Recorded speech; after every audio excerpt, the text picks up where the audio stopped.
Glad to see a friendly face. What'll it be? Oh, you can't miss her. Right behind you, number 2. First unit on the left, or second unit from the right, depending on which direction you count from.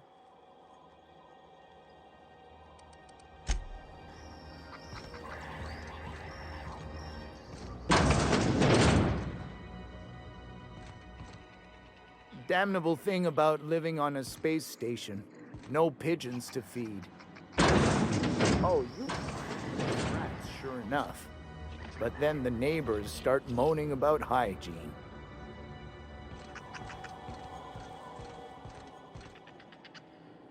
As you were.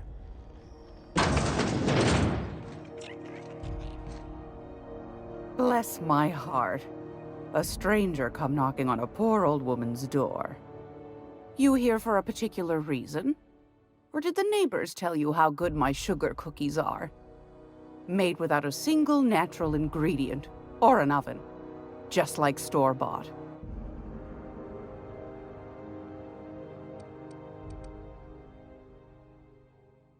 Those have been the height of illegality since Stellar Bay turned their noses up at the board. You and I could be thrown to the void just for discussing such a transaction. Lucky for us, Groundbreaker's a free port. We're outside of the board's control. For the time being, at least. Now, I only have the one nav key. And they're hard to come by these days. It won't be cheap. If you find yourself lacking in the bits, I might have an opportunity you'd be interested in.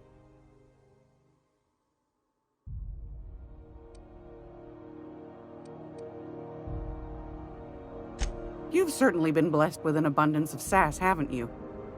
But it's your interstellar currency I'm interested in, not your nethers. Phineas, that old kook. He was quite the dancer back in his prime, did he tell you? Real light on his feet. Real light in the wallet, too. He still owes me a small fortune. Laws. Maybe I should charge you double. Well, I find I'm in need of a ship captain with a little moral flexibility.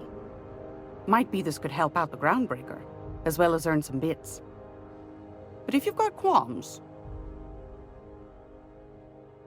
Do you know Edna, over in engineering? Sweet as a pea, that one. On occasion, she'll pass along transmissions I might find interesting. She sent me a recording of a distress signal she'd scraped from the Groundbreaker's comm array. Curious thing is, it came from an outpost called Roseway. And Auntie Cleo abandoned that place years ago. Can't say I know for sure. Maybe it never really was. Wonder what kind of haul they left behind. Comm centers don't operate themselves, Captain. Someone had to have sent that distress call manually. Those corps are cleverer than all get out. Might have been a ruse to keep the rest of the board from sniffing around. Edna didn't seem to think so, and I trust the dear girl's judgment. Well, maybe not in men, but she knows her comms. So, like as not, someone's been down there recently. And if someone set up shop in Roseway, I'd wager they got something to hide.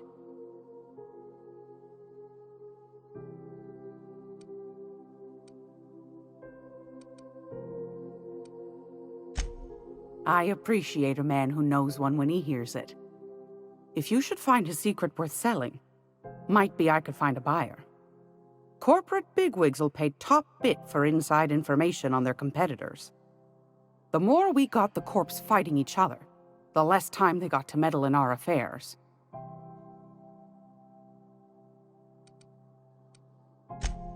Neither do mine, dearie. Old Gladys knows the value of good work. You'll be compensated accordingly, I can promise you that. Should you find yourself responding to a certain distress call, and in so doing find yourself in possession of certain valuable corporate secrets, well, then we ought to have a chat over a pot of tea and my famous cookies.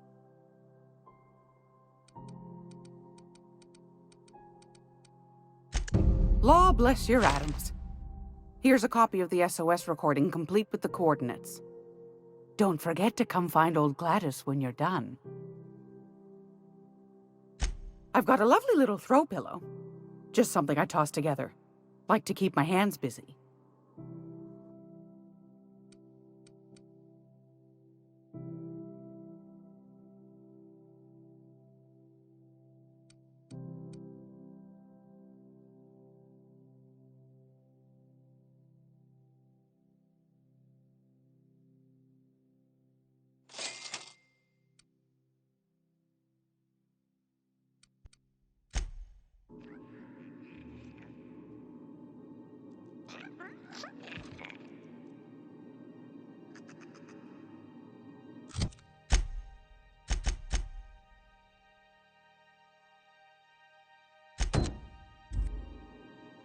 It's almost time for today's episode of The Chairman's Children.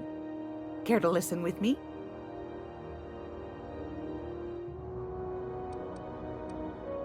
What do you want, then? My hard-earned wisdom?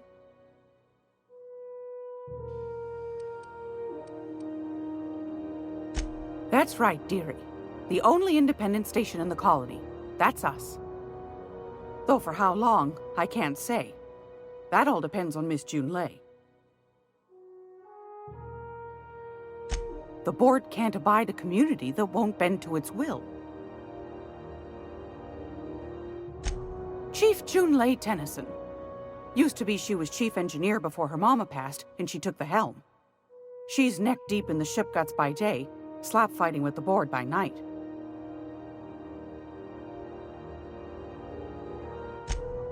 Hold on. You already met her. What are you asking me about her for? Bit straight-laced for my tastes, but that's just her nature. She's fierce, too. A fighter. And between you and me, I think the fight's starting to wear on her. Go right ahead, sweetheart. Oh, a little of this, a little of that. I buy and sell items that require discretion to dispose of. Knickknacks. Curios. I also knit throw pillows stuffed with the hair of famous tossball players. But that's more of a passion project. So that's what that smell is. Sometimes the hairs poke out between the seams, but I don't mind. That's what the law gave us matches for. But that's not what you wanted to talk about, is it, dear? Ask the common folk, and they'll tell you it's on account of all the monsters on Monarch desperate to gobble you up. Because that's what the board tells them, you see. I think they made some fool mistake that would make them look bad to the rest of the colony, and they're trying to hide the evidence. Those board folk are real prideful-like. Never want you looking behind the curtain, lest you see their derrieres. But old Gladys knows the score. The whole colony's not much more than a diorama, showcasing one board screw-up after another. That's why we gotta keep them from getting their grubby mitts on Groundbreaker. She's our mess. Probably. Every once in a while, we get these snippets of radio chatter. Edna shows them to me. Some man hooting and hollering about the light in us all. Claims he's transmitting from Monarch, but who knows if that's true. Might be true. Might be some new trick from the board. Anytime, sweetheart. You know where to find me. Here, take a candy with you. If you're here for this week's magazine club meeting, you're a touch late. Yes, dearie? Anytime, sweetheart. You know where to find me. Gracious. I was just sitting down for tea.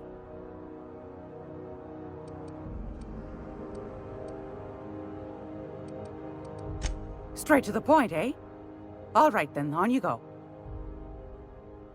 Anytime. It's almost time for today's episode of The Chairman's Children. Care to listen with me? Won a charming copper kettle off that girl who runs the pub. She's a fierce arm wrestler, but she's no match for your pal Gladys.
I can...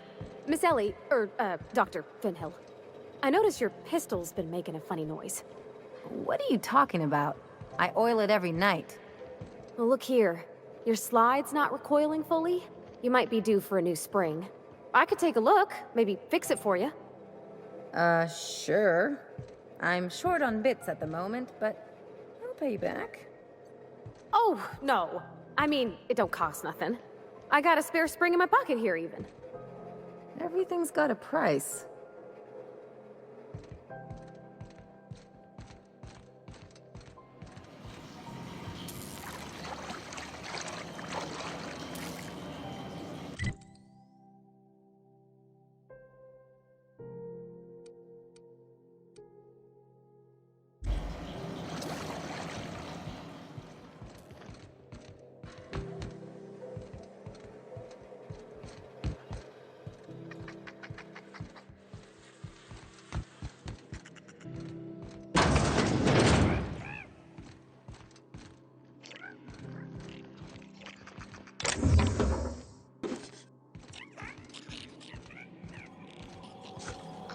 This is Halcyon News.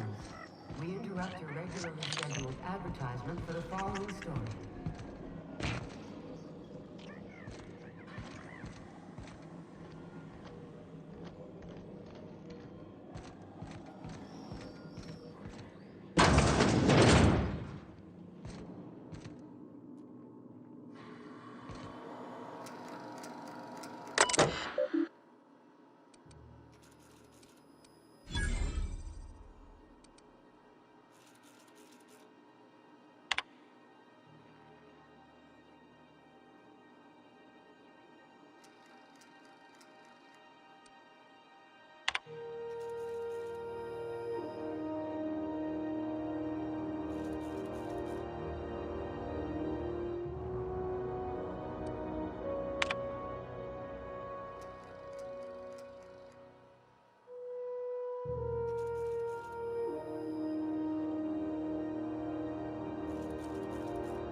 Halcyon News. We interrupt your regularly scheduled advertisement for the following story. Do you have what it takes to defend your corporate town?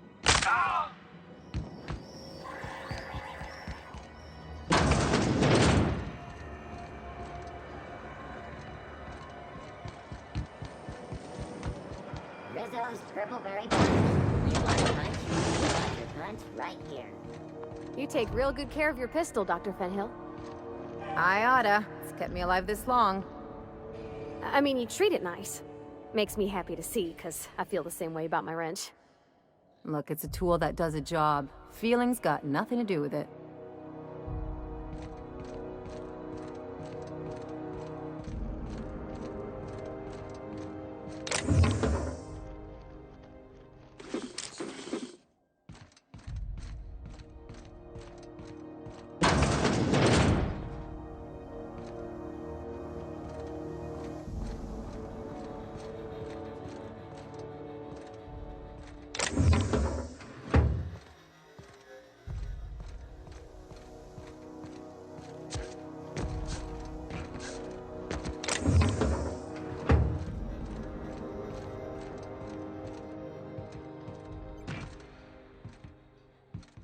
Somebody was trying to fix this up, but looks like they ain't been here in a long while. Poor old sweetie.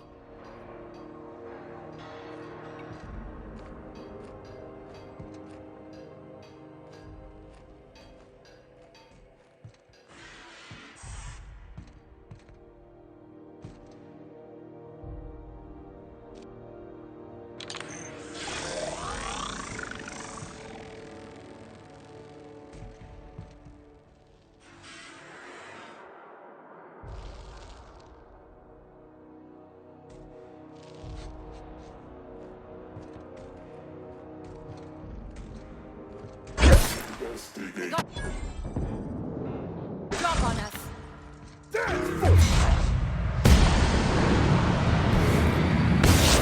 Bingo!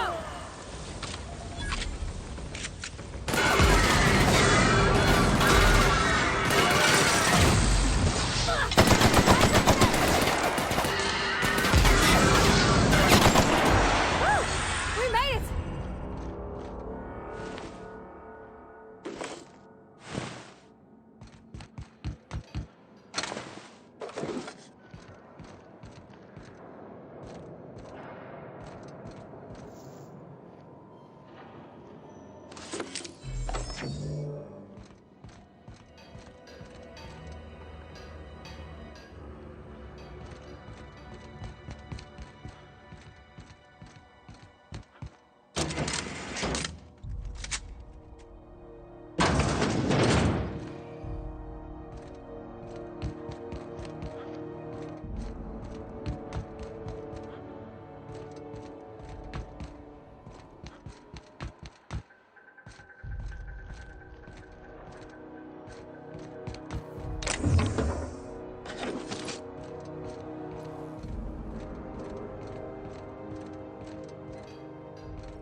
You sure have seen a lot of the colony, huh, Dr. Fenhill?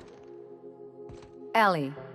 And sure, but most of it looks the same from inside a ship. Sorry, Dr. Ellie. Still, though, don't you find it thrilling? Being in space? Look, it's just Ellie.